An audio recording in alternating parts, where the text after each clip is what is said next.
The rain never ceased on the night of my invitation. And maybe that was my first mistake. Ignoring the omen. The card was matte black with embossed silver text, bearing a single symbol. A triangle within a circle. A date. A time. And coordinates were scribbled on the back in immaculate handwriting.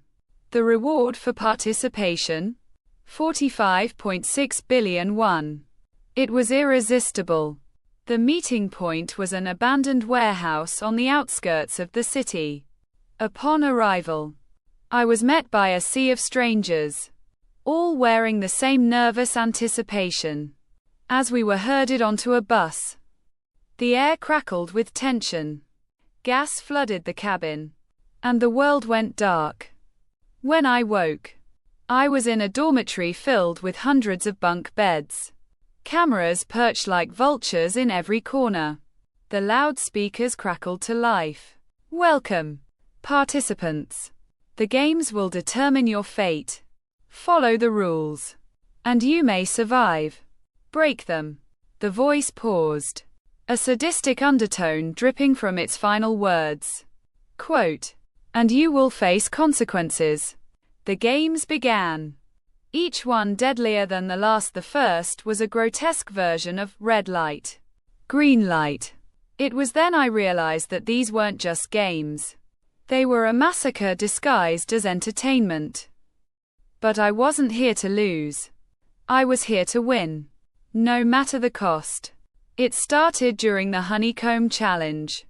We were given circular tins with intricate shapes etched into hardened sugar. The goal was to carve out the shape without breaking it. My assigned shape was the dreaded umbrella. While others sweated and panicked, I noticed the guard nearest to me had turned his back. With trembling hands, I reached into my pocket and pulled out a small vial of water I had smuggled from the dormitory.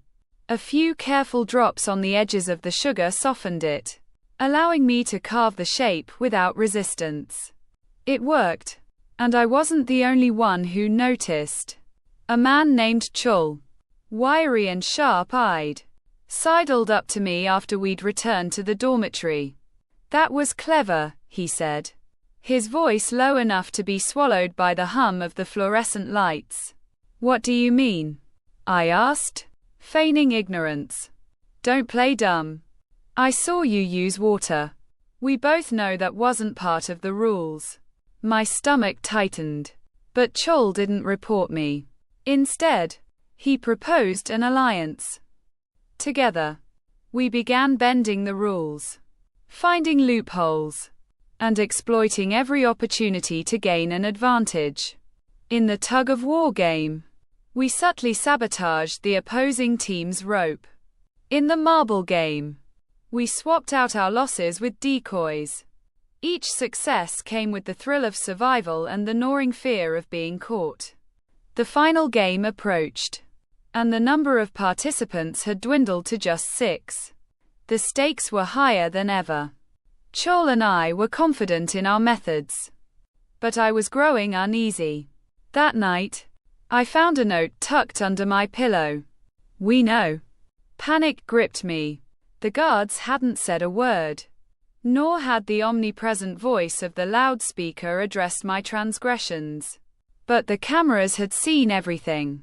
Chul dismissed my fears. If they knew, we'd be dead already. This is just their way of messing with us. I wanted to believe him. The final game was the titular Squid Game. It was brutal, physical, and psychological. Chul and I made it to the last round, facing off against each other. Our alliance meant nothing now. Only one could win. We fought viciously, trading blows and scrambling across the muddy arena.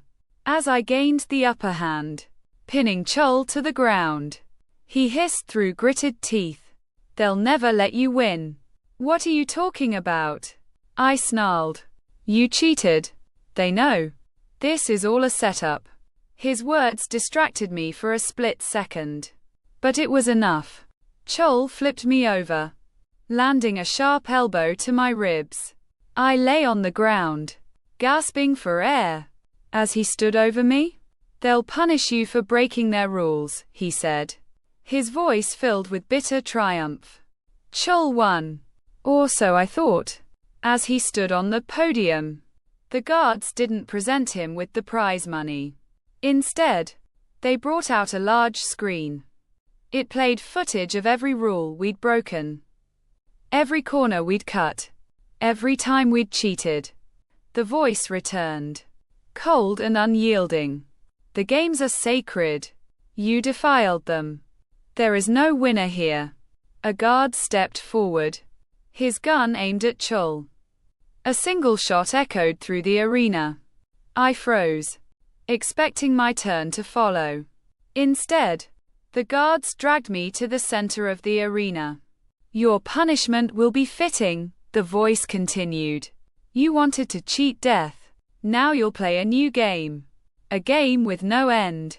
I woke up back in the dormitory, surrounded by the same faces I'd seen on the first day.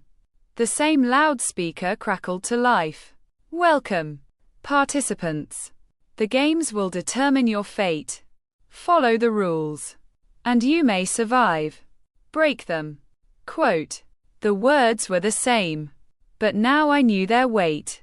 The cycle had restarted. Only I remembered the truth.